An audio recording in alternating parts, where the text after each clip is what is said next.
स्वागत है आप लोग गणित की क्लास में। आज हम लोग संख्याओं का वर्गीकरण एक चैप्टर है, काफी इंपॉर्टेंट चैप्टर है कंपटीशन के दृष्टिकोण से। वन डे एग्जामिनेशन में आपको इसमें के सवाल जरूर मिल जाएंगे। जैसे आपसे पूछ लिया जाए 2.03457 ये कौन सी संख्या है, परिमेय है कि अपरिमेय। ठीक है, ये संख्या परिमेय है या अपरिमेय, इस टाइप के सवाल आपको दिख सकते हैं। या सबसे छोटी अभाज्य संख्या कौन सी होती है, इस तरह के सवाल हो सकते हैं। या एक परिमेय संख्या हो और दूसरी अपरिमेय हो, इनको जोड़ दिया जाए तो पूरा रिजल्टेंट जो नंबर होगा वो परिमेय होगा या अपरिमेय होगा। इस तरह के सवाल आपको जरूर मिलते हैं कंपटीशन में। तो इन सारे सवालों का जवाब आप तभी दे पाएंगे जब आप ये पूरा का पूरा वीडियो देख लेते हैं और आप ये पता कर लेते हैं कि परिमेय क्या है, अपरिमेय क्या है, इनके जोड़ घटाने से क्या फर्क पड़ता है, परिमेय बन जाएंगी कि अपरिमेय बन जाएंगी। तो ये सारे सवालों के जवाब आपको इस वीडियो में जरूर देखने को अंत में मिल जाएगा। ठीक है, तो सबसे पहले शुरू करते हैं हम लोग नंबर्स को समझना, संख्याओं का वर्गीकरण। संख्याएं आप बहुत अच्छे से प्राइमरी से ही जान रहे हैं, कक्षा 1 से ही जान रहे हैं कि सबसे पहले जो हम लोग संख्याओं की शुरुआत करते हैं, पढ़ना लिखना जहां से सीखते हैं बच्चे छोटे, 1 से सीखते हैं। ठीक है ना, तो आइए वहीं से शुरू करते हैं। मैं आपको पहले ये नहीं बताऊंगा कौन परिमेय कौन अपरिमेय। ठीक है ना, आप ये वीडियो के अंत में जरूर तय कर पाएंगे कि परिमेय कौन सी संख्याएं हैं, कौन सी अपरिमेय है। पक्का है, अगर आप पूरा वीडियो देख लेते हैं तो आपको पूरा क्लियर हो जाएगा कि अपरिमेय में ये नंबर होते हैं, परिमेय में ये नंबर होते हैं। ठीक है ना, तो कौन कौन नंबर है ये सीखने के लिए सबसे पहले दिमाग में रखिए, सबसे पहले स्टार्टिंग में रखिए कि संख्या हम पढ़ने जा रहे हैं। ठीक है, क्या पढ़ने जा रहे हैं? संख्या। और कैसी संख्या? वास्तविक संख्या।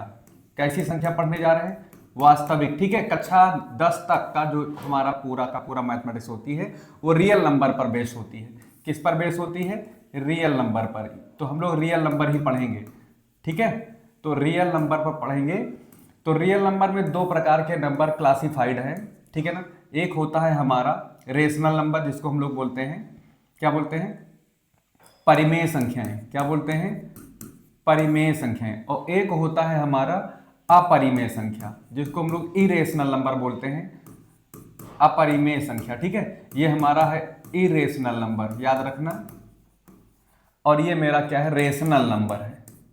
ठीक है, मैं ये दोनों चीजें आपको बाद में बताऊंगा। पहले छोटे छोटे जो हमारे टॉपिक हैं, जिन संख्याओं के बारे में हम लोगों को प्राइमरी से नॉलेज है, उन पर हम पहले फोकस कर लेते हैं। फिर हम आपको बता देंगे कौन कौन से नंबर परिमेय में माने जाएंगे, कौन से नंबर जो है अपरिमेय में आएंगे। ठीक है ना, नंबर तो बहुत प्रकार के होते हैं, नंबर तो दशमलव वाले भी होते हैं, भिन्ने भी नंबर ही है, एक प्रकार की प्राकृतिक संख्याएं हैं। तो इस तरह से हम आइए इसको बारी बारी सीखते हैं। सबसे पहले आप जो कक्षा 5 तक की पढ़ाई में या उसके पहले पढ़े हैं प्राइमरी लेवल पर, ठीक है ना, प्राइमरी लेवल पर जो पढ़े हैं, सबसे पहले हम लोग पढ़ते हैं क्या? प्राकृतिक संख्या, जिसको हम लोग बोलते हैं नेचुरल नंबर।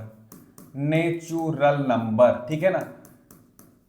ये क्या होता है? मोटा मोटा आप जानते हो, शुरू से ही पढ़े हो कि जो कक्षा मतलब बेसिक क्लासेस में 1 2 3 शुरू कराया जाता है, वही हमारा नेचुरल नंबर होता है। तो जाहिर सी बात है, वहां हम लोग 0 से गिनती नहीं गिनते हैं। कहां से गिनते हैं? 1 से गिनते हैं। तो प्राकृतिक संख्या की जो शुरुआत है, सबसे छोटी जो प्राकृतिक संख्या है, लीस्ट नेचुरल नंबर है, वो क्या है? हमारा 1 है, याद रखिएगा। 1, फिर 2, फिर 3। ये संख्याएं किस काम आती हैं आपको पता होनी चाहिए? वस्तुओं के गिनने के काम आती हैं। मतलब ऐसी संख्याएं जिनको हम किस में यूज करें? वस्तुओं को गिनने में यूज करें। कितनी कुर्सियां हैं, कितने पेड़ लगे हैं, कितने घर हैं इस कॉलोनी में। अगर इन सवालों का जवाब हम ढूंढने चलते हैं संख्या में बताना पड़ता है, तो हम जो संख्याओं का सहारा लेते हैं वो हमारे क्या होते हैं? नेचुरल नंबर होते हैं। तो प्राकृतिक संख्याएं कहते हैं 1 2 3 4 5 6 7 8, और आखिरी का हमें पता नहीं है। मान लीजिए अगर किसी ने कहा पूरी दुनिया में कितने घर हैं, तो गिनने चलेंगे तो समय बहुत ज्यादा लगेगा, इसलिए मान लेते हैं कि बहुत सारे होंगे। तारे कितने हैं आसमान में, ऐसे जब क्वेश्चन आ जाएंगे तो इसको मान लेते हैं अज्ञात, पता नहीं है, मतलब वहां तक जानकारी नहीं है। लेकिन अगर हम 2-4 चीजें हो तो उसको काउंट कर सकते हैं। तो अगर हम सबसे पहले जो काउंट की बात करेंगे तो 1 से शुरुआत करेंगे। ठीक है ना, तो वस्तुओं को गिनने के लिए सबसे छोटा जो नंबर है हमारा कौन है? 1 है। तो सबसे छोटी प्राकृतिक संख्या को 1 कहा गया है। ठीक है, अब इसी प्राकृतिक संख्या में छोटी छोटी बातें हम लोग एक बार रिमाइंड कर लेते हैं, ताकि देखिए समझ में आए सारी बातें। ये प्राकृतिक संख्या में अगर आओगे तो सबसे छोटा 1 अंक का नंबर, देखिए आपको पता है जो प्राकृतिक संख्याएं होती हैं उनमें 1 2 3 4 5 6 7 8 और 9, यहां तक का नंबर अगर आप देखें, यहां तक का नंबर कितने हैं? 1 2 3 4 5 6 7 8 9। ये देखिए एक डिजिट के नंबर हैं। कै डिजिट के नंबर हैं? यहाँ पर एक डिजिट के नंबर है, यानी इसमें एक ही अंक पाया जा रहा है। जैसे यहाँ पर 10 पहुंचोगे भाई, जैसे हम लोग 10 पहुंचेंगे यहाँ पर देखिए, तो तुरंत इसमें 2 अंक शुरू हो गई, मतलब पहला डिजिट हमारा 1 है, दूसरा डिजिट ये है, तो 2 अंक का सबसे छोटा नंबर यही शुरू होगा। फिर ये 11 इससे बड़ा 2 अंक का नंबर है, फिर 12 है इससे बड़ा है, फिर ऐसे चले जाओगे तो हमको 2 अंक का जो सबसे बड़ा नंबर है वो कौन मिलेगा? 99 मिलेगा। जैसे 1 अंक का सबसे बड़ा नंबर कौन है? 9 है। 1 अंक का, 1 डिजिट का सबसे लार्जेस्ट नंबर, सबसे बड़ा नंबर कौन है? 9 है। और 1 अंक हो और सबसे छोटा नंबर कौन है? इसमें 1 है, ठीक है ना। अब आपके दिमाग में आ रहा होगा 2 अंक का सबसे छोटा नंबर कौन है? देखिए 2 अंक की सबसे छोटी संख्या कौन है? 10 है, क्योंकि इससे छोटे पर तो आपके पास एक ही अंक हो जाएगा। लेकिन इससे बड़े 2 अंक के बड़े से बड़े नंबर अगर करते चले जाओगे तो सबसे लास्ट में जो सबसे बड़ा नंबर मिलेगा जो 2 अंक की होगा, कौन होगा? 99 होगा। ऐसे ही 99 जैसे ही एक आगे बढ़ोगे 100, तो सबसे छोटा तीसरा 3 डिजिट का नंबर होगा। 3 डिजिट का सबसे छोटा नंबर ये है। और ऐसे देखो बहुत सारे नंबर आपको मिलेंगे, 101 102 ऐसे करते चले जाओगे। 3 डिजिट में सबसे बड़ा जो नंबर आएगा 999 होगा। ऐसे 4 डिजिट का जब इसमें एक और जोड़ दोगे तुरंत ये हमारा 4 डिजिट का नंबर 1000 से शुरू हो जाएगा। कहाँ शुरू होगा? 1000 से शुरू हो जाएगा 4 डिजिट का नंबर, ठीक है। और कहाँ तक जाएगा हमारा ये? 9999 तक। तो ये बातें आपको पता होनी चाहिए। 4 अंक की सबसे छोटी संख्या, 5 अंक की सबसे बड़ी संख्या, छोटी संख्या, तो ये भी चीजें आपको पता होनी चाहिए अगर आप यूपी टेट, सी टेट या एसएससी की तैयारी कर रहे हैं तो, ठीक है। अगर किसी ने कहा भाई 6 अंक का सबसे बड़ा नंबर बताओ, तो 6 बार 6 अंक का सबसे बड़ा नंबर क्या होगा? काउंट कर लो, 1 2 3 4 5 6, ठीक है। ये 6 अंक का सबसे बड़ा, 6 डिजिट का सबसे लार्जेस्ट नंबर है। अगर लिस्ट पूछे तो यहाँ 9 की जगह पर 1 रखना, बाकी सब कहीं हो जाएगा 0, ठीक है। तो ये हमारा 1 2 3 4 5 6 डिजिट का ये लिस्ट नंबर है। तो लिस्ट नंबर, ग्रेटेस्ट नंबर, ये आपको दिमाग में रखना है। ये नेचुरल नंबर में ही आपको देखने को मिलेगा, ठीक है। अब मैं आगे बढ़ता हूँ। इसके बाद हम लोग क्या सीखते हैं? इसमें एक आध चीज़ें और होती है, उसको भी थोड़ा सा जल्दी जल्दी में हम लोग कवर करने का प्रयास करते हैं, ठीक है। प्राकृतिक संख्या में ही जैसे हमने लिखा है 23, इसका उत्तरवर्ती, ठीक है। कौन सा नंबर? उत्तरवर्ती। ये भी पूछते हैं कभी कभी।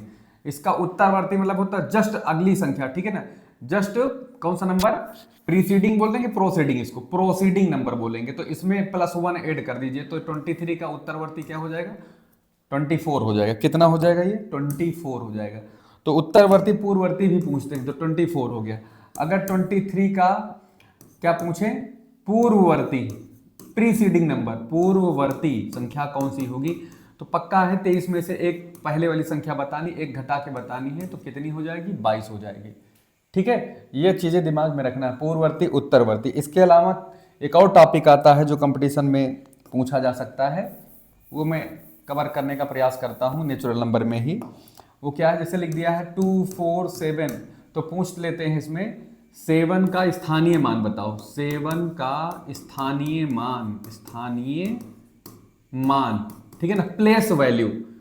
तो ये पहले नंबर पर है, वंस, टेंस, 100, ये जान लीजिए। इकाई, दहाई, सैकड़ा। इकाई है तो 7 को 1 से गुणा कर दीजिए, तो 7 गुणे 1, तो 7 का स्थानीय मान 7 होगा, ठीक है। 4 का स्थानीय मान अगर निकालना हो, 4 का स्थानीय मान, ठीक है ना, स्थानीय मान, तो 4 किस स्थान पर है? दहाई वाले पर, तो 10 से गुणा कर दीजिए, तो ये 4 का स्थानीय मान 40 होगा। कितना होगा? 40 होगा। 2 का स्थानीय मान अगर निकालोगे तो 100 से गुणा करके 200 कर लीजिए, तो 2 का स्थानीय मान है। लेकिन इसमें एक और चीज पूछते हैं, ये तो होगा स्थानीय मान, इसको इंग्लिश में बोलते हैं प्लेस वैल्यू।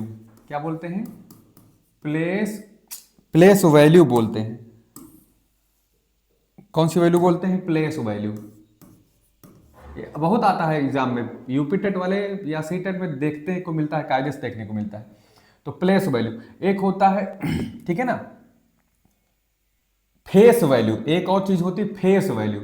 तो जैसे 7 की फेस वैल्यू पूछेंगे तो वही 7 ही होगा। 4 की फेस वैल्यू पूछेंगे तो क्या होगा? 4 ही होगा। 2 की पूछेंगे तो क्या होगा? 2 ही होगा। तो इसको बोलते हैं फेस वैल्यू। क्या बोलते हैं? Face value.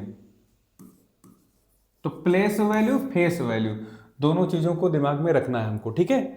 छोटा बड़ा भी पूछते हैं इसमें, कौन सा अंक छोटा है कौन सा बड़ा है, वो उतना आप कवर कर लोगे। तो मैं थोड़ा सा आगे बढ़ूँ इसमें। तो ये हमने नेचुरल नंबर पर बातचीत कर ली, मतलब भर की इधर की, ठीक है ना। अब आगे बढ़ते हैं थोड़ा सा। तो हमको क्या पढ़ना है इसमें, देखिए फिर सीधा सीधा प्राकृत संख्याओं में हमने पढ़ लिया ना, यहाँ पर 1 2 सबसे छोटी संख्या 1 होती है, पता नहीं है बड़ी संख्या कौन सी है। फिर इसी प्राकृत संख्याओं में आता है आपका सम संख्याएं। सम संख्याएं क्या होती हैं, इवन नंबर इसको बोलते हैं इंग्लिश में। सम संख्याएं क्या होती हैं, सम संख्याएं होंगी 2 4 6 8, मतलब ये इन्फिनिटी तक जाएंगी। सबसे छोटी सम संख्या प्राकृत से कौन होगी, 2 होगी, ठीक है। ये सबके जोड़े बन जाएंगे, ये 2n फॉर्मेट में रहेगा, हमेशा याद रखिएगा। क्यों, क्योंकि 2 से ये गुणा हो जाएंगी, 2 से कट जाएंगी, 2 से विभाजित हो जाएंगी सारी संख्याएं। 2 दूना 4, 2 तिहाई 6, 2 चौके 8। और जैसे कहीं लास्ट में लिखा हो, जैसे मान लीजिए यहाँ पर लिखा 2 4 0, तो इकाई का अंक भी अगर आपका 0 दिख जाए, या इकाई का अंक आपका 2 से कटने वाला कुछ भी दिख जाए, ठीक है ना, तो उस केस में मान के चलेंगे तो वो संख्या कौन सी है, सम संख्या है, ठीक है। और एक होती है विषम संख्या, ऑड नंबर, जो 2 से ना कटे। 1 हो गया, 3 हो गया, 5 हो गया, 7 हो गया, 9 हो गया, 11 हो गया। इसकी खासियत क्या है कि इसका देखिए यहाँ पर एक तो आप सिंगल हाई है, ठीक है ना, इसका जोड़ा नहीं बन पा रहा है। जैसे 3 चीजें हैं हमारे पास, 3 चीजें हैं, तो इसमें इसका तो जोड़ा बन जाएगा लेकिन ये अकेला रह जाएगा। तो ऐसे नंबर क्या हो जाएंगे, हमारे ऑड नंबर हो जाएंगे, ठीक है। जैसे हमारे पास 5 संतरे हो अगर, तो 2-2 के जोड़े तो बन जाएंगे, ठीक है ना, 2-2 के जोड़े बन जाएंगे 2। जैसे 5 संतरे हैं, अगर 1 2 3 4 और ये मान लीजिए मेरे पास 5 संतरा है, तो इसका जोड़ा बन जाएगा, इसका जोड़ा बन जाएगा, लेकिन इसका जोड़ा नहीं बन पाएगा। तो ये 2 जोड़े बने हैं 2-2 के, तो हम लिख लेंगे कितने जोड़े बने हैं, 2-2 के 2 जोड़े बने, और प्लस क्या रह गया है, एक संतरा खाली रह गया है। तो इस टाइप का अगर फॉर्मेट बनता है 2n+1 टाइप का, तो ये हमारा क्या होगा भाई, विषम संख्याएं होंगी।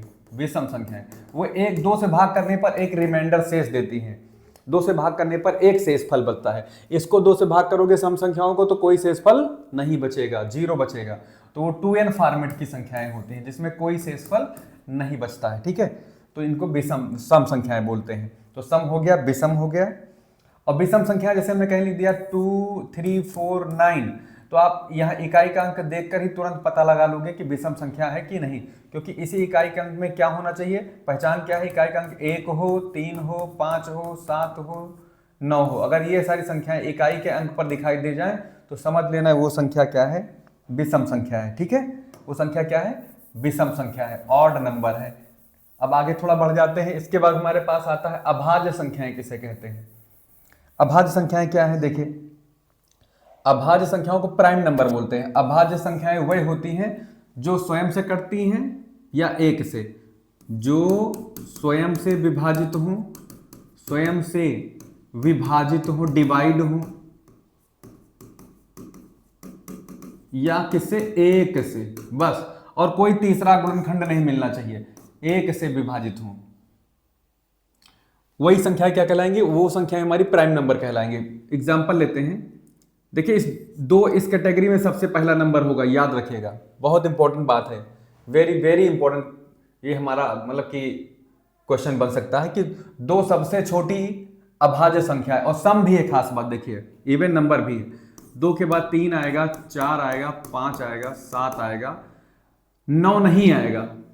जैसे आपको लग रहा है कि 9 लिख दूं, 1 मिनट, कहीं गड़बड़ हो रहा है, गड़बड़ हो ही गया है, 4 नहीं रहेगा, 2 हो गया, 3 हो गया। देखिए 3 के 2 ही गुणनखंड है, 3 से कट जाएगा या 1 से। 4 देखिए, अगर हम 4 को लेते हैं तो 4 से कट जाएगा और 1 से, लेकिन बीच में ये 2 से भी कट जा रहा है, इसलिए इस संख्या को हम लोग जो है अभाज्य नहीं मानेंगे, ठीक है, अभाज्य नहीं मानेंगे। चलिए आगे बढ़ते हैं। 5 ले लेते हैं। 5 के बारे में अच्छे से जानते हो, ये 5 से कटेगा, 1 से कटेगा, इसके अलावा और किसी से नहीं कटेगा। 5 के बाद बढ़िए आगे, 7 में भी यही कहानी है। 9 के पास जाओगे तो ये 9 से कट जाएगा 1 से, लेकिन ये 3 से भी डिवाइड हो जाएगी, इसलिए 9 को हम अभाज्य संख्या नहीं मानेंगे। चलिए आगे बढ़ते हैं। 9 के बाद 11 है आपका, 13 है। 13 के बाद में 15 नहीं लेना है, क्यों, 15 के 3 फैक्टर हो जाएंगे, 15 से भी कट जाएगा ये, और ये 1 से भी कटेगा, साथ साथ ये 3 से भी कटेगा, 5 से भी कटेगा, तो इसलिए 2 गुणनखंड एक्स्ट्रा मिल जा रहे हैं। मतलब 15 और 1 के अलावा कोई भी गुणनखंड नहीं मिलना चाहिए, ठीक है, ये शर्त है इसकी। तो इसलिए मान के चलिए 15 अभाज्य संख्या नहीं होगी, 15 अभाज्य संख्या नहीं होगी। तो क्या इसी तरह से आगे बढ़ते जाओगे तो 2 हो गया, 3, 5, 7, 11, 13, 17, ऐसे ही 19, फिर 21 नहीं होगा क्योंकि 7 से 3 से दोनों से कट जाएगा। फिर सीधा से 19 के बाद में अगर जाओगे तो आपका 23 मिलेगा, 25 नहीं मिलेगा, 25 5 से भी कट जाएगा, 26 13 से कट जाएगा, 2 से कट जाएगा, 27 9 से कट जाएगा, 3 से कट जाएगा, 28 29, सीधा सीधा आप आइए 29 पर आइए, सीधा सीधा 31 33 11 से कट जाएगा, 34 35 36, सीधा सीधा 37 से ही कटेगी। अब 37 ही होगा अभाज्य संख्या, क्योंकि इसके पहले जो भी संख्या होंगी उसके गुणनखंड मिल जाएंगे। 37 के बाद 41 मिलेगा, फिर 43 मिल जाएगा, फिर सीधा सीधा जाके 47 काउंट करते हैं, 1 2 3 4 5 6 7 8 9 10 11 12 13 14 15। तो याद रखना 1 से लेकर 50 तक कुल अभाज्य संख्याएं कितनी हैं? कुल अभाज्य संख्याएं जो मैंने लिखी हैं वही इतनी हैं, ठीक है। कुल अभाज्य संख्याएं कितनी ही काउंट कर लिया गया अभी, 15 अभाज्य संख्याएं। लेकिन यही अगर आ जाए 1 से 100 तक कुल अभाज्य संख्याएं कितनी है, तो याद रखिएगा, इसको रट लीजिए, कितनी होंगी? 25 होंगी। 1 से 100 तक कुल अभाज्य संख्याएं कितनी है? 1 से 100 तक की गिनती में कितनी अभाज्य संख्याएं हैं? 25 अभाज्य संख्याएं हैं, इसको याद रखें। प्राइम नंबर कितने हैं टोटल? 25 प्राइम नंबर है, ठीक है ना। इतनी बात समझ में आई? तो हम लोग अभाज्य संख्याओं को सीख चुके हैं, ठीक है। अभाज्य संख्याएं क्या होती हैं? जो स्वयं से कटें या फिर 1 से कटें, इसके अलावा कोई तीसरा गुणनखंड तीसरी संख्या से ना कटें, नहीं तो वे अभाज्य नहीं रह जाएंगी। तो क्या हो जाएंगी? वो भाज्य हो जाएंगी, ठीक है ना। और इसमें एक इंपॉर्टेंट बात, इसमें एक बहुत महत्वपूर्ण बात याद रखने वाली है, 2 सबसे छोटी, 2 सबसे छोटी, ठीक है ना, सबसे छोटी अभाज्य संख्या पहली ऐसी है जो सम भी है, सम भी है, ठीक है। 2 सबसे छोटी भी है और अभाज्य संख्या तो वही है, साथ साथ में पहली ऐसी संख्या है जो सम भी है, सम अभाज्य संख्या, सम अभाज्य संख्या है। 2 सबसे छोटी अभाज्य सम संख्या है, इसको दिमाग में रख लीजिए, बहुत इंपॉर्टेंट लाइन है, ठीक है ना। 2 सबसे छोटी क्या है? अभाज्य संख्या भी है और सम संख्या भी है। 2 से शुरुआत ही होगी इसकी, याद रखिएगा। कहां शुरुआत होगी इसकी? अभाज्य संख्या की। 2 3 5 7 9 होगा नहीं, 11 13 ऐसे जाएगा। इसके बाद में मैं अभाज्य की बात कर लूं थोड़ा सा, तो अभाज्य संख्याएं क्या है? देखिए यहां पर कंपोजिट नंबर जिसको बोलते हैं, वह संख्याएं जो स्वयं के और खुद, मतलब एक और, जैसे जो संख्याएं अभाज्य ना हो उनको हम लोग क्या मानते हैं? भाज्य संख्याएं मानते हैं। इनकी शुरुआत आप करिएगा कहां से? 4 से स्टार्ट करिएगा। 4 हो गया, 6 हो गया, क्योंकि देखिए इसमें क्या होगा, 4 का गुणनखंड करिए तो 4 से भी कट जाएगा, क्योंकि ये 4 से भी कट जाएगा, 1 से भी कट जाएगा, और एक और गुणनखंड इसका मिल जाता है 2, इसलिए ये कंपोजिट नंबर बन जाएगा, क्योंकि इसका खुद से कटना और 1 से कटने के अलावा कोई एक और गुणनखंड होगा, एक और संख्या होगी जो इसको काट देगी, डिवाइड कर देगी, ठीक है ना। जैसे 6 आपका 6 से भी कटेगा, 1 से भी कटेगा, लेकिन 3 से भी कटेगा, 2 से भी कटेगा, इसलिए 6 हमारा क्या हो जाएगा? क्या हो जाएगा? हमारा कंपोजिट नंबर हो जाएगा। 6 के बाद में आप आइए 8 9 भी है भाई, 9 को देखिए, 9 काटेगा, 1 काटेगा, साथ में 3 से भी कटेगा, इसलिए कंपोजिट नंबर है। फिर 10 भी है, 12 भी है आपका, 13 नहीं होगा, 14 भी है, 15 भी है। तो ये सब हमारे क्या है? कंपोजिट नंबर है। कंपोजिट नंबर क्या है? जो 2 के आगे जाइए, जितनी भी आपको अभाज्य संख्याएं मिले उसके अलावा जो भी होगा सब भाज्य संख्याएं हो जाएंगी हमारी, यही हमारी पहचान है। जितनी अभाज्य संख्याएं हैं उनको छोड़ दीजिए, बाकी सब हमारी क्या हो जाएंगी? अभाज्य संख्याएं हो जाएंगी, सॉरी भाज्य हो जाएंगे। अभाज्य को छोड़कर जो भी है वो क्या है? जो अभाज्य नहीं है उन्हें हम भाज्य संख्याएं कहेंगे 2 के आगे, ठीक है। इतना दिमाग में रखिएगा। यहां 1 3 और 2 इनको शामिल ना करिए, 2 तो इधर भी चला जाता है, 2 तो अभाज्य हो जाता है, 1 3 बच रहा है, इसको इसमें शामिल नहीं करना है, क्योंकि 3 आपका क्या है? प्राइम नंबर में चला जाता है, 2 और 3 दोनों प्राइम नंबर है, बस 1 यहां बचता है, 1 ना अभाज्य है ना भाज्य है, ठीक है। यहां एक और इंपॉर्टेंट लाइन, 1 ना तो भाज्य है ना ही अभाज्य, तो ना ये प्राइम है ना कंपोजिट है, ना प्राइम है ना कंपोजिट है। तो एक के बारे में इतना दिमाग में जरूर रखिएगा, ठीक है। जब कभी भी आप ये क्वेश्चन आए तो आप टिक लगाना ना भूलें इस टाइप से।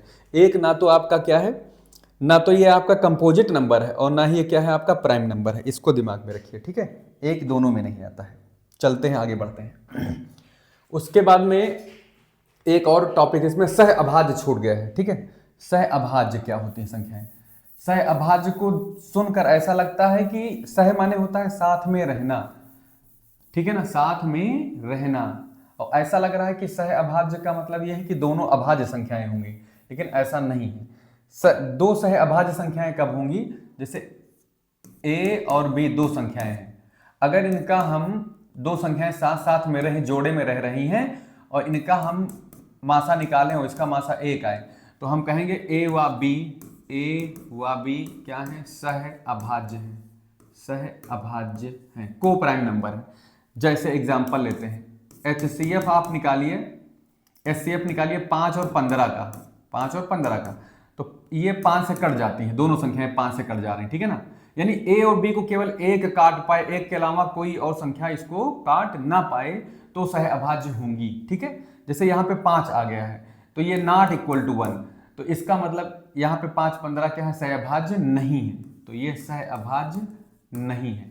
जैसे एग्जाम्पल और उठाते हैं, HCF लेते हैं, जैसे हम सोचते हैं कि 4 और हमारे पास 5 है, दो संख्या है, इसमें ये देखिए ये हमारा क्या है, भाज्य संख्या है, ये क्या है, भाज्य है, और ये क्या है, अभाज्य है, ये हम जानते हैं ना। लेकिन इनका HCF कितना आ रहा है, 1 ही आ रहा है, तो पक्का है ये, आप ये नहीं कहोगे कि सह अभाज्य नहीं है, बल्कि ये क्या हो जाएंगी, सह अभाज्य कहलाएंगी, सह अभाज्य हैं। क्या है ये, सह अभाज्य हैं। क्यों है, क्योंकि इन दोनों का मासा क्या मिल रहा है, 1। जरूरी नहीं कि दोनों संख्याएं अभाज्य ही हों तभी सह अभाज्य आए। जैसे आपका, जैसे 2 और 3 हो गया, ठीक है, तो 2 और 3 में क्या है खास, ये भी अभाज्य है, ये भी अभाज्य है, इसका मासा भी 1 आ रहा है, ये तो आपके सह अभाज्य है ही है 2 3, ठीक है ना, लेकिन 4 5 भी आपका सह अभाज्य माना जाएगा, ठीक है। को प्राइम नंबर होंगे ये सारे के सारे। तो इतना दिमाग में रखना, को प्राइम नंबर कौन होते हैं, दो नंबर ऐसे होते हैं जिनको जो है एक के अलावा कोई और काट ना पाए संख्याएं। जैसे 15 16 17 18, मतलब कि आप लगातार संख्याएं देखिए, यहाँ पर 13 14 उठा लीजिए, इनका भी HCF 1 आएगा। तो लगातार दो नंबर जो होते हैं वे हमेशा क्या होते हैं, सह अभाज्य होते हैं। इसको दिमाग में रखिए, बहुत इंपॉर्टेंट बात है, ठीक है। चलते हैं, इसको हम डिलीट करते हैं, थोड़ा सा हटाते हैं यहाँ से। तो हम सह अभाज्य सीख लिए, इसके बाद में हमारे पास क्या आता है, ये सारी चीजें हो चुकी हैं, ठीक है ना। अब हम चलते हैं अगले नंबर की तरफ। ये हम लोगों ने नेचुरल नंबर में सीखा इतनी सारी बातें। तो प्राकृत संख्याओं में मैंने सीखा कि 1 डिजिट का नंबर कौन है, 2 डिजिट का लीस्ट नंबर या ग्रेटेस्ट नंबर कौन सा है। उसमें हमने सीखा कि उसका जो है प्रीसीडिंग नंबर कौन सा है और आपका प्रोसीडिंग नंबर कौन सा है। इसके अलावा मैंने इवन ऑड, यहाँ पे प्राइम नंबर सीखा, यहाँ पे को प्राइम नंबर जाना, यहाँ पे आपका कंपोजिट नंबर हो गया है। अब इसके बाद जो दूसरा नंबर आता है, होल नंबर आता है। क्या आता है, होल नंबर, पूर्ण संख्याएं, क्या बोलते हैं इसको, पूर्ण संख्या, होल नंबर, ठीक है ना। कौन संख्या, पूर्ण संख्या, जिसको इंग्लिश में क्या बोलते हैं हम लोग, होल नंबर। भाई इसकी जो शुरुआत हुई है, इसकी शुरुआत जो हुई है 0 से हुई है। बाकी सब कुछ नेचुरल नंबर ही, एक तरह से नेचुरल नंबर में 0 और शामिल कर दीजिए, नेचुरल नंबर में 0 शामिल कर दीजिए तो ये पूर्ण संख्या बन जाती है, ठीक है।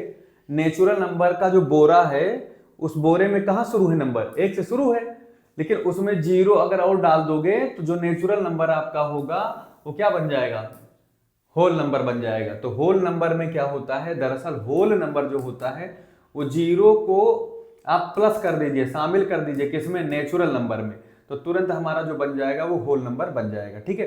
तो अब इसमें सवाल कैसे बनता है, इसको दिमाग में रखिएगा, इसको दिमाग में हमें बहुत जरूरी है कि रखें हम।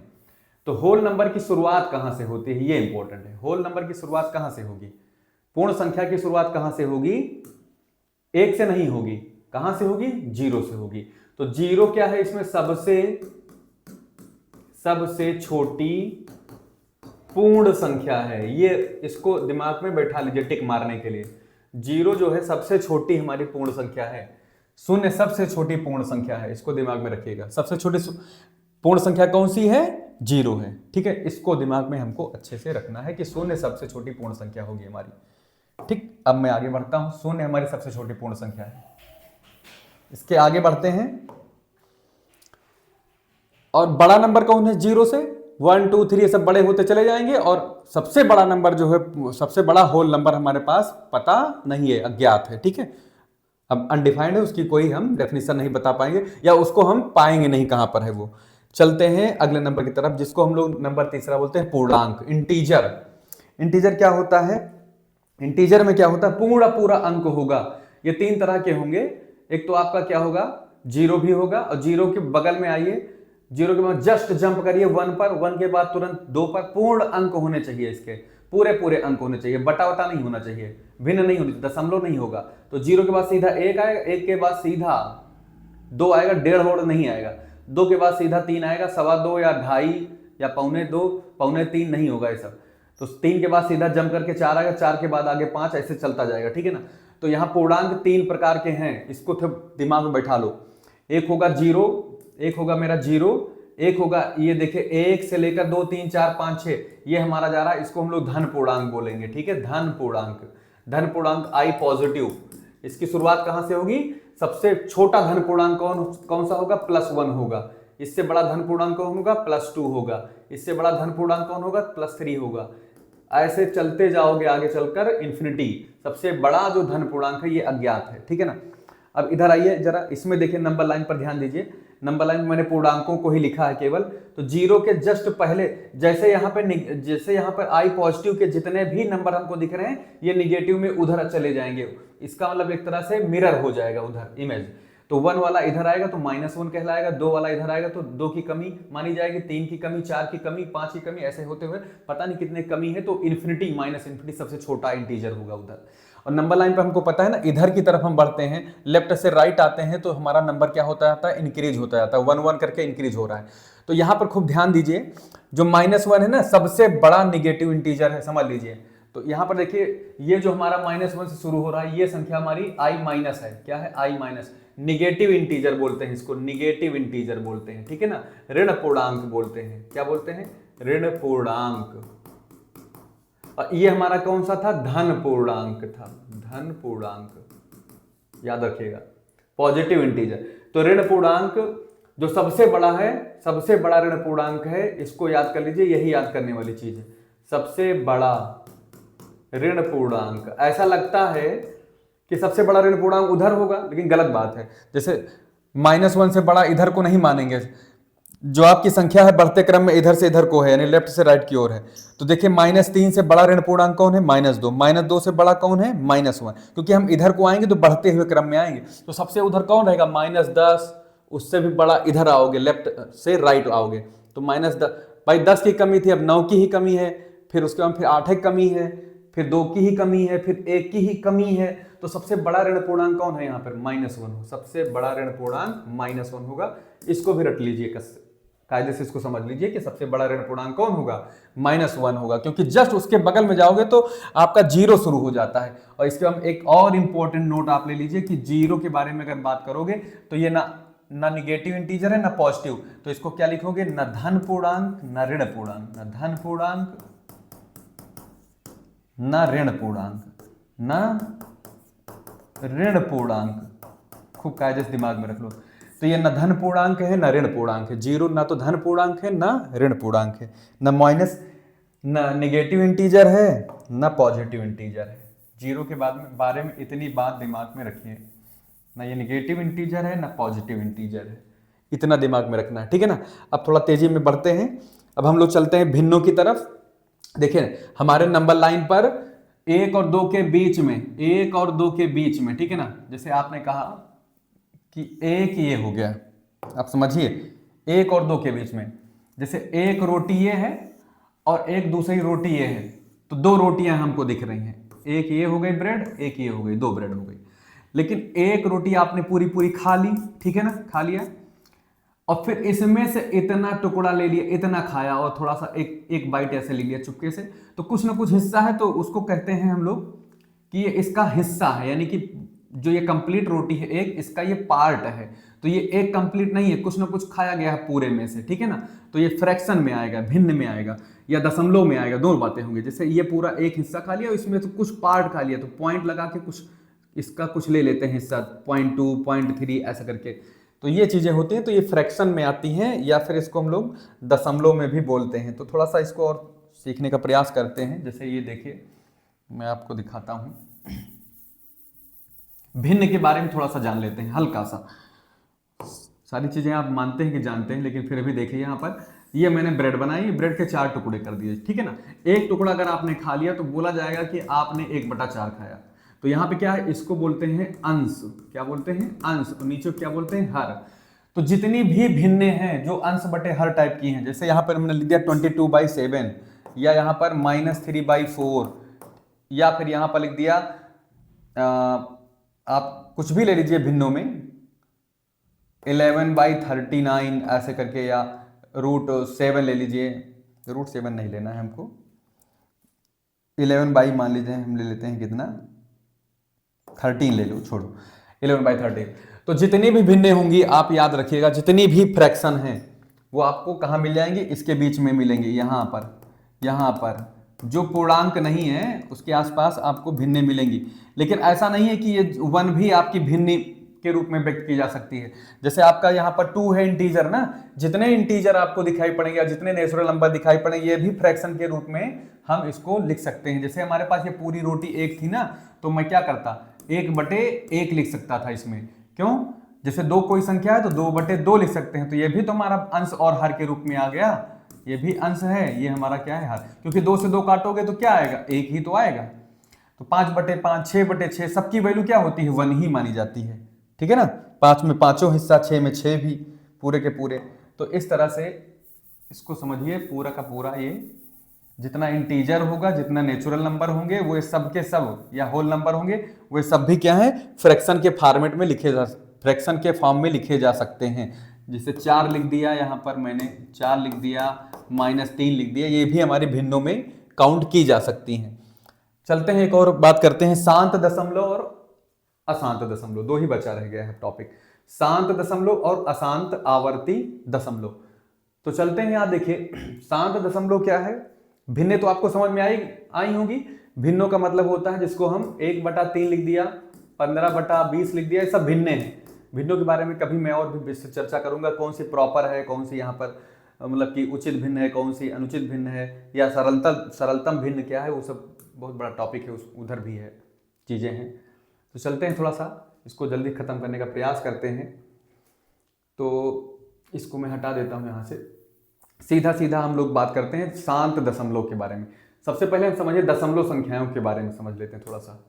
दशमलव संख्याएं, जैसे मान लीजिए मैंने लिखा है, जितनी भी भिन्नें होती हैं, जितनी भी फ्रैक्शंस होती हैं भिन्न, ठीक है ना, उनको हम दशमलव में बदल सकते हैं, ये हम जानते हैं, भाग करके, ठीक है ना। जैसे मेरे पास 1/2 है, 1/2 बदलेंगे तो क्या आएगा, 0.5 आएगा, ठीक है ना। ऐसे ही अगर हम लिख दें यहाँ पर 8/5, 8/5, तो इसको अगर मैं चेंज करना है तो भाग कर देंगे। तो क्या करेंगे, 5 एकम 5 और 3 बच गया, तो 5 छंग 30, तो 1.6।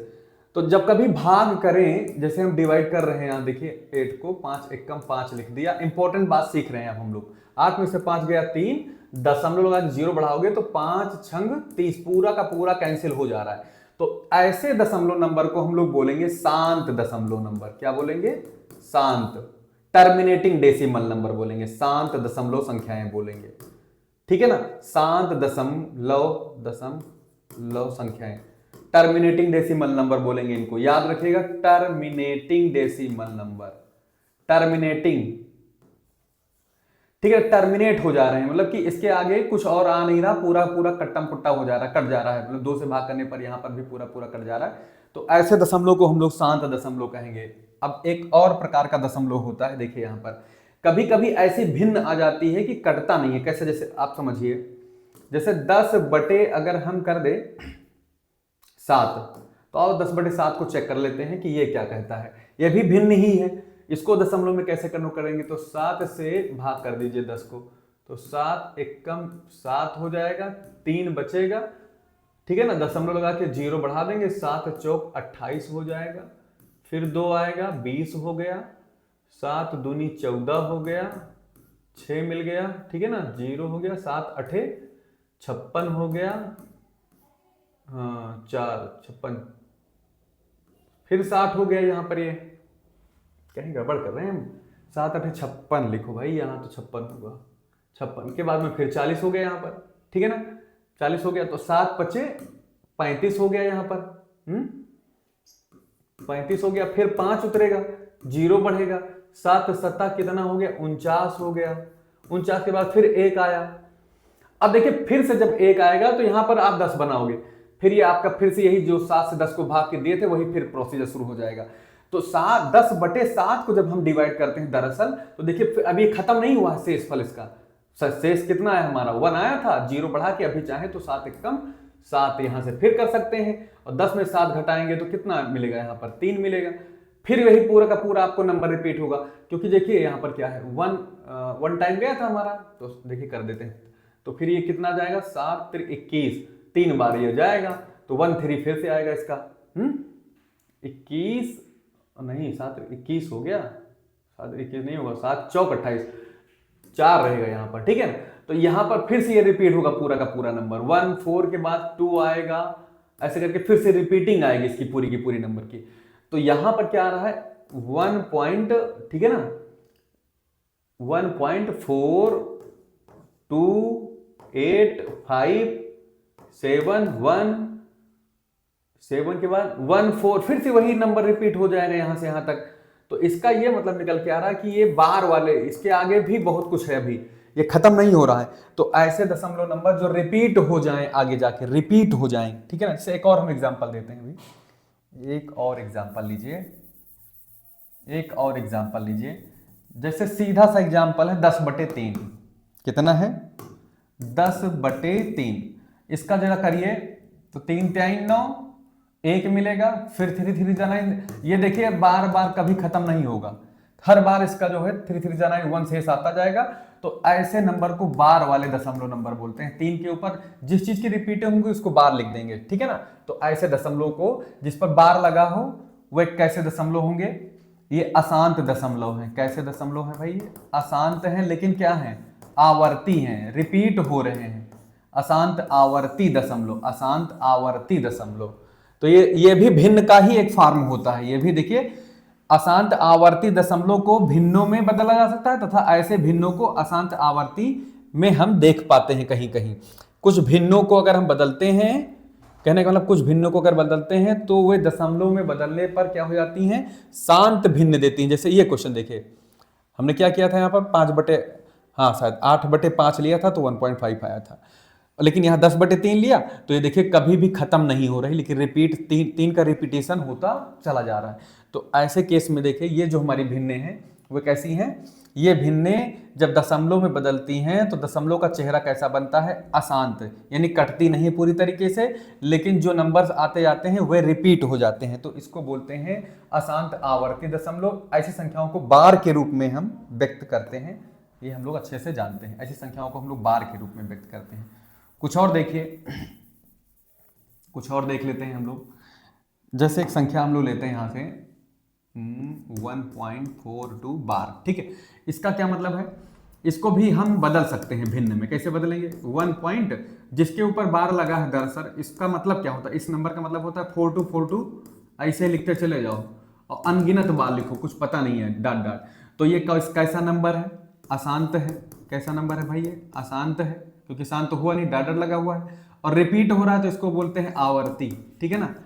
तो ये भी एक प्रकार से भिन्न के रूप में हम व्यक्त कर सकते हैं। कैसे व्यक्त करेंगे, इसका शॉर्टकट देखिए, ये एक कंप्लीट है और ये पूरा का पूरा, जब इसके ऊपर कुछ लगा है नहीं बार, तो 42 के ऊपर लगा है, तो 42 पूरा ऊपर फ्री कर दीजिए बार से और दोनों जगह पे 9 बैठा दीजिए, ठीक है। इसको अगर सॉल्व करेंगे तो ये भिन्न के रूप में आएगा, इसको इधर ऐसे मल्टीप्लाई करके तिरछा गुणा करके, तो ये वो नंबर आएगा, उससे हम डिवाइड करेंगे तो हमको मिल जाएगा।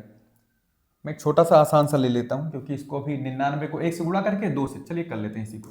99 का 1 से करेंगे, ये एक सही 42/99 है। जरा इसको छोटा करिए, तो 2 दूना 4, 2 1 कम 2 हो जाएगा, 2 से कटना ही नहीं है, 7 6 3 से कट जाएगा। इसको डिलीट करो भैया, इसको हटाओ, बड़ा नंबर मैंने लिया, चलिए कोई बात नहीं। 42 ये हो गया और नीचे 99 है, तो 21 कटेगा, 3 से कट जाएगा ना, 14 3 42 और 3 से काटिए 33, तो 33 से कम 33 और 14 जोड़ लीजिए तो 4 3 7 हो गया है और 3 1 4 हो गया है, तो 47/33 है पूरा पूरा ये। अब देखिए 47/33 को अगर भाग करोगे, मतलब इसको दशमलव में निकालोगे, क्योंकि दशमलव से कहाँ गए हैं, भिन्न में, और भिन्न से अगर हमको दशमलव में आना हो तो हमको यही नंबर मिलेगा।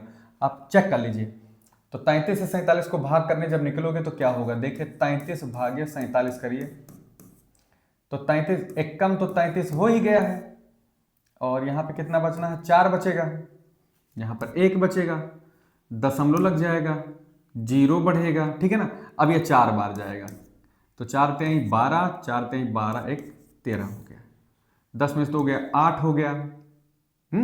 अब एक दशमलव एक बार लगा है तो एक 0 बढ़ा सकते हैं यहाँ पर, तो 33 दूना 66 हो गया, 66 हो गया।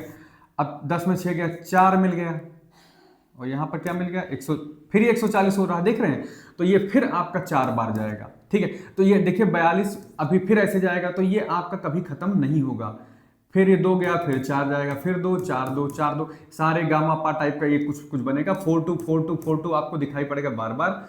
तो इसका मतलब है कि ये जो हमारे नंबर्स होते हैं इनको बोलते हैं अशांत आवर्ती दशमलव संख्याएं, इनको हम परिमेय भिन्नों में व्यक्त कर पाते हैं, ठीक है। इतनी बातें हो गई हैं, तो फिर अब बच गया है मेन बात ये कि किसको परिमेय माने, किसको अपरिमेय माने। अब हम आपको बड़े इजीली बता पाएंगे इसको, ठीक है।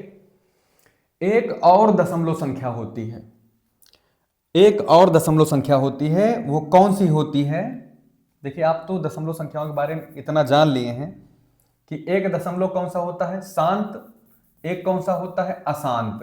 अशांत 2 तरह के हैं, एक अशांत वाला रिपीट होगा, एक अशांत वाला रिपीट नहीं होगा, एक अशांत वाला रिपीट नहीं होगा, इतना याद रखिएगा, एक अशांत वाला रिपीट नहीं होगा, ठीक है ना। जैसे ये नंबर देखिए, √2 देखिए, सबसे पहले √2, इसका जब वर्गमूल निकालने चलोगे, 2 दशमलव पेयर बना के कितना भी पेयर क्यों ना बना लो, बहुत दूर दूर तक, जितना दूर तक, और 1 से इसका हम करना शुरू कर दें तो 1.414, इसके आगे इतने नंबर आएंगे, अनगिनत नंबर आएंगे, ये भी खत्म नहीं होगा, नहीं आपको ये फिर से 414 कहीं दिखाई पड़ेगा, यानी 4 दिख जाएगा, लेकिन इसमें कोई भी सीक्वेंस की रिपीटिंग नहीं, नंबर्स की रिपीटिंग नहीं होगी, जैसे कि पिछले उसमें हम लोगों ने देखा था। इसलिए इनको हम भिन्न के रूप में व्यक्त नहीं कर पाएंगे कभी भी, याद रखिएगा। ऐसे दशमलव संख्याएं जो क्या हो, कभी खत्म भी ना हो और ना कभी रिपीट हो, तो नॉन रिपीटिंग नॉन टर्मिनेटिंग, तो क्या बोलेंगे इसको, नॉन रिपीटिंग नॉन टर्मिनेटिंग, न रिपीट हो न खत्म हो, ऐसे नंबर को हम लोग बोलते हैं, कौन संख्याएं बोलते हैं, ये हमारी हो जाती हैं अपरिमेय संख्याएं। कौन सी हो जाती हैं, अपरिमेय, ठीक है। तो अपरिमेय संख्याओं के बारे में एकदम दिमाग में बैठा लो कायदे से। अपरिमेय संख्याएं में कौन कौन सी आती हैं, रट लो, पाई हो गया। अच्छा, क्यों अपरिमेय है, यही कारण है कि अपरिमेय क्यों है, क्योंकि पाई का भी मान आज तक जो खोजा गया है 3.14 के आगे अभी भी बहुत दूर तक, कभी भी अभी तक ये दशमलव के आगे खोजा गया है, अभी तक ये कभी खत्म नहीं हुआ है, याद रखिएगा, और ना रिपीट हुआ है, कोई नंबर इसका सीक्वेंस का रिपीटिंग नहीं है, नंबर सीक्वेंस का रिपीटिंग कहीं भी नहीं आया है, याद रखिएगा। इसलिए पाई को हम लोग अपरिमेय संख्या कहते हैं। यहां ध्यान दीजिए 3.01 लिखा है, फिर 001 आ गया, फिर 002 आ गया, फिर कहीं भी कोई सीक्वेंस इसमें रिपीट नहीं हो रहा है उस टाइप, जैसे 010 इस टाइप से आता, 2005 लिखा जाता, तब तो रिपीट माना जाता। लेकिन ये सारे नंबर हमारे जो भी मैंने एग्जाम्पल में लिखे हैं, ये न रिपीट हो रहे हैं न खत्म हो रहे हैं, तो न रिपीट हो न खत्म हो, ऐसी पहचान इन सब नंबर्स की है। चाहे √2 का मान निकाल लीजिए, चाहे √3 का निकाल लीजिए, चाहे √5 का वर्गमूल निकाल लीजिए, चाहे आप 6 का वर्गमूल निकाल लीजिए, चाहे आप 8 का वर्गमूल निकाल लीजिए, ये सारे नंबर ऐसे हैं जिनका पूर्ण वर्ग नहीं निकलेगा, यानी पूर्ण वर्ग संख्याएं नहीं है, पक्का मानिए। और इनका जब हम वर्गमूल निकालेंगे दशमलव में, तो जो दशमलव में वर्गमूल निकलेगा आपको अजीब सा दिखेगा, वो ना कभी खत्म होगा ना रिपीट होगा। जब तक करते चले जाएंगे इस विधि से, जो भाग विधि से हम लोग करते हैं वर्गमूल निकालना, अंत में आपको हर बार शेष मिलता जाएगा और इसको आगे आप बढ़ाने में सक्षम होंगे। तो ये सारे के सारे नंबर, चाहे पाई हो, पाई के बारे में भी दशमलव के पता नहीं कितने अंकों तक अभी कोई रिपीटिंग हुई नहीं, अभी अज्ञात है, इसलिए इसको अपरिमेय के झोले में रखे हुए हैं। रूट 2 को भी निकालोगे तो वही हाल होगा। रूट 3 का वर्गमूल निकालोगे, चाहे 5 का, चाहे 6 का, चाहे 8 का, चाहे 9 का वर्गमूल निकालोगे तो 3 निकल आएगा बाहर, तो उसमें तो आपका वो तो इधर चला गया नंबर, सीधा सीधा नेचुरल बन गया वो, तो उससे कोई फायदा नहीं है। जो रूट 9 है, जैसे आपका इधर देखिए 9 है, 16 है, जो पूर्ण वर्ग संख्याएं हैं, इनके वर्गमूल निकल आ रहे हैं और ये सब बन जा रहे हैं नेचुरल। इधर देखिए, तो अब हम आपको बता पा रहे हैं कि परिमेय संख्याएं क्या हैं, अपरिमेय क्या है, मोटा मोटा। तो भाई परिमेय जो संख्याएं हैं वो संख्याएं कौन सी हैं, ये समझ लीजिए मोटा मोटा। परिमेय संख्याएं कौन है, जिनको हम भिन्नों के रूप में व्यक्त कर दें, P बटे Q के रूप में। जैसे अभी हमने देखा P बटे Q के रूप में व्यक्त करें, ये दोनों इंटीजर हो, P व Q हो, क्या हो, इंटीजर हो, परस्पर सह अभाज्य जिसको कहेंगे, को प्राइम नंबर हो। लेकिन Q ये नीचे जीरो नहीं होना चाहिए, ये शर्त है, ठीक है, नहीं तो अनडिफाइंड हो जाएगा। तो Q जीरो ना हो, PQ के रूप में व्यक्त कर दें, ऐसी संख्याओं को हम परिमेय बोलेंगे। अच्छा, ये संख्याएं कौन कौन सी होती है, ये आपके सारे नेचुरल नंबर को हम P बटे Q के रूप में लिख सकते हैं, चाहे 1 बटे 1 लिखो, 2 को लिख सकते हो 2 बटे 1, 3 को लिख सकते हो 3 बटे 1। तो ये सारे नेचुरल नंबर यानी 1 2 3 ये भी परिमेय है। इसके अलावा सारी पूर्ण संख्याएं, जीरो भी 0 बटे 1 लिख सकते हो, इसको क्या लिख सकते हैं, 0 बटे 1, ये भी अंश और हर के रूप में लिखा गया है P बटे Q के रूप में। इसलिए जितनी पूर्ण संख्याएं हमें दिख रही हैं 0 1 2 3, ये भी आपकी परिमेय संख्याएं हैं। देखिए संख्याएं मैंने बता दिया दो तरह की हैं, परिमेय और अपरिमेय। परिमेय में कौन कौन से पैकेट आ रहे हैं, पहला परिमेय में पहला पैकेट आएगा नेचुरल नंबर का, दूसरा आएगा होल नंबर का, सारे इंटीजर इसी में आ जाएंगे, सारी इसमें भिन्ने जितनी भी आप पढ़े हैं P बटे Q के रूप में, यानी कि 2 बटे 3, 5 बटे 7, 22 बटे 7 भी इसी परिमेय में भी आएगा, याद रखिएगा 22 बटे 7 भी परिमेय में ही आएगा, इतना दिमाग में रखिएगा। तो ये सारे नंबर सब के सब कहाँ आएंगे, परिमेय में आएंगे।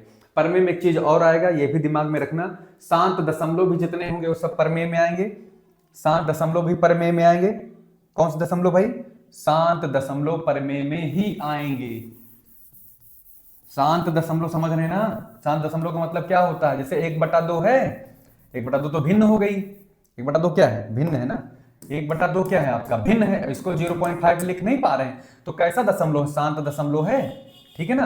1/3 हो गया, ये रिपीटिंग वाले हैं 0.333 डॉट डॉट डॉट, तो अशांत वाले लेकिन रिपीटिंग वाले, ये सब परिमेय नंबर होंगे, ठीक है।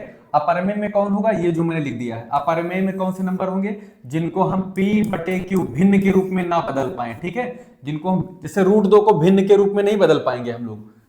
अब आप कह सकते हो कि रूट 2 बटे 1 लिख दिया, लेकिन नहीं, जो परिमेय की परिभाषा है उसमें कहा गया है ऊपर और नीचे अंश और हर में क्या होने चाहिए, इंटीजर होने चाहिए, क्या होने चाहिए, इंटीजर। तो ये रूट 2 आपका इंटीजर नहीं है, अगर इसका मान निकालोगे ना तो यहाँ पे कितना आएगा 1.41 और फिर डॉट डॉट डॉट इंफिनिटी तक जाएगा, ये मतलब कि कभी खत्म नहीं होगा, ये न रिपीट होगा न खत्म होगा। इसीलिए ऐसे चेहरे, ऐसे दशमलव संख्याएं या ऐसे नंबर्स, उनको हम अपरिमेय की झोली में डालते हैं।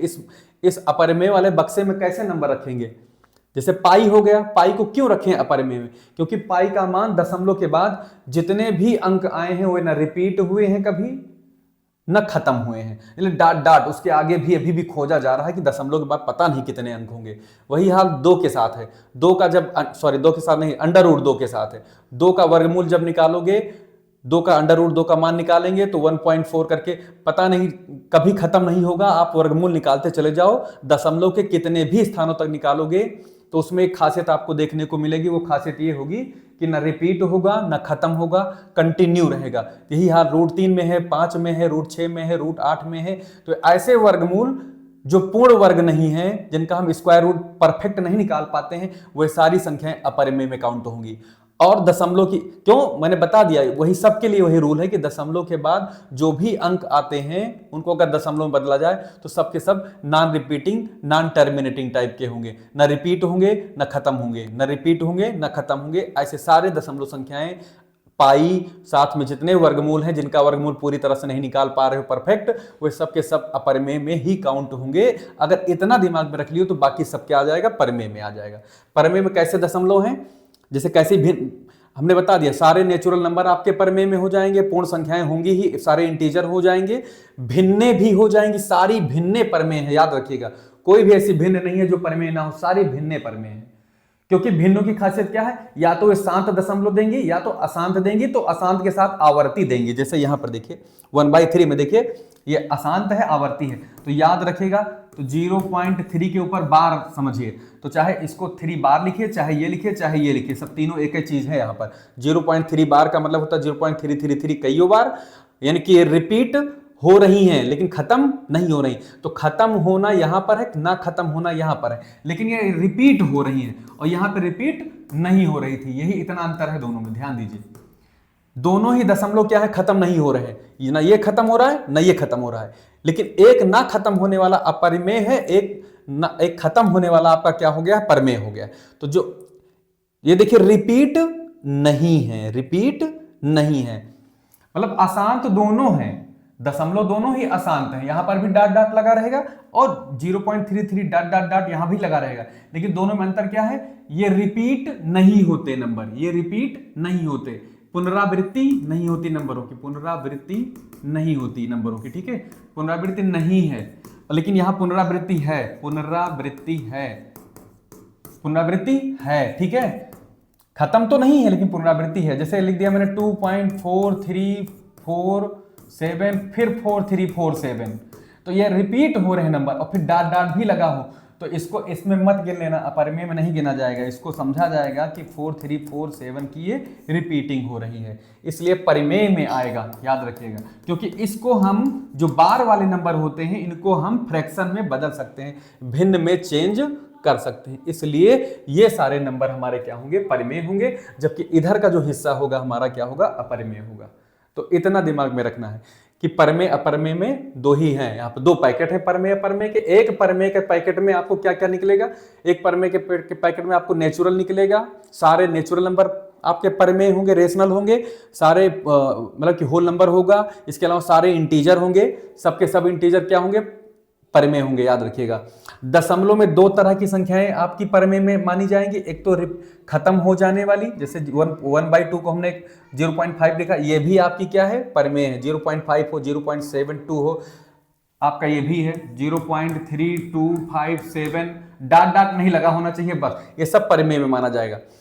लेकिन जब डॉट डॉट लगा हो तब भी परिमेय होता है, वो कैसा होता है, जिसमें नंबर रिपीट हो रहे हैं, जो बार वाले दशमलव होते हैं। जैसे मान लीजिए मैंने कोई भी लिख दिया यहाँ पर, जैसे मैंने लिखा नहीं है 4347, तो ये परिमेय संख्या ही काउंट की जाएगी। लेकिन ऐसे नॉन रिपीटिंग डेसिमल नंबर देखिए यहाँ पर, देखिए खत्म नहीं हो रहे हैं, साथ साथ में रिपीट भी नहीं हो रहे, 2 बातें हैं बस, न खत्म हो न रिपीट हो, अपरिमेय में डालो, न खत्म हो लेकिन रिपीट हो, खत्म ना हो लेकिन रिपीट हो, तो तुरंत इसको परिमेय वाले नंबर में डाल दीजिए, ऐसे दशमलव को। तो इसीलिए मैं बता रहा हूं कि √2, √3, √5, √6, √8 जिनका वर्गमूल आप निकालने जा रहे हो और परफेक्ट नहीं निकल रहा है, पूरा पूरा पूर्ण वर्ग नहीं है, वह सारे नंबर दरअसल अपरिमेय इसलिए हैं क्योंकि उनका दशमलव प्रसार जो होता है वो क्या होता है, नॉन रिपीटिंग और नॉन टर्मिनेटिंग होता है, न पुनरावृत्ति होती है न वे कभी खत्म होते हैं, उनको आप कंटिन्यू रख सकते हो, उनका वर्गमूल हमेशा निकालते रहोगे, कभी भी खत्म नहीं होगा। इसलिए √2 हो, चाहे √3 हो, चाहे √5 हो, चाहे √6 हो, चाहे ये डायरेक्ट दशमलव में नंबर दे रहे हो, जिनको बड़े आसानी से देख के आप बता दोगे कि अपरिमेय है, क्योंकि आपको दिख रहा है यहाँ पे कोई भी नंबर की सारे गामा पा नहीं हो रहा, सारे गामा पा, सारे गामा पा, इस टाइप का कोई सीक्वेंस नहीं बन रहा है, तो इसलिए ये बार वाले दशमलव नहीं है। इसलिए ऐसे दशमलव नंबर को डायरेक्टली आप पहचान के अपरिमेय में काउंट कर सकते हो। जबकि अगर आपको ऐसा कोई दिख जाए, जैसे मैं लिख दिया 2.34721, फिर आपका शुरू हो जाए 34721, 34721, और फिर ऐसे डॉट डॉट लिखा हो, तो तुरंत पकड़ लेना कि इसमें कौन से चीज की यहाँ पर रिपीटिंग हो रही है, ठीक है ना। तो रिपीटिंग पकड़ते ही तो इसको लिख सकते हो 2.39721, तो यहाँ पे क्या आ रहा है, ये रिपीटिंग हो रही है, तो इसके ऊपर बार लग सकता है, तो ये तुरंत ये काउंट हो जाएगा किसमें, ये आ जाएगा परिमेय वाले में, ये अपरिमेय नहीं होगा, इतना दिमाग में रखिएगा। तो परमेय अपरमेय अच्छे से अगर आपने पहचान लिया है तो कोई प्रॉब्लम नहीं आएगी, ठीक है ना। तो ये पूरा का पूरा परमेय और अपरमेय संख्याओं पर बेस पूरी की पूरा हमारा वीडियो था।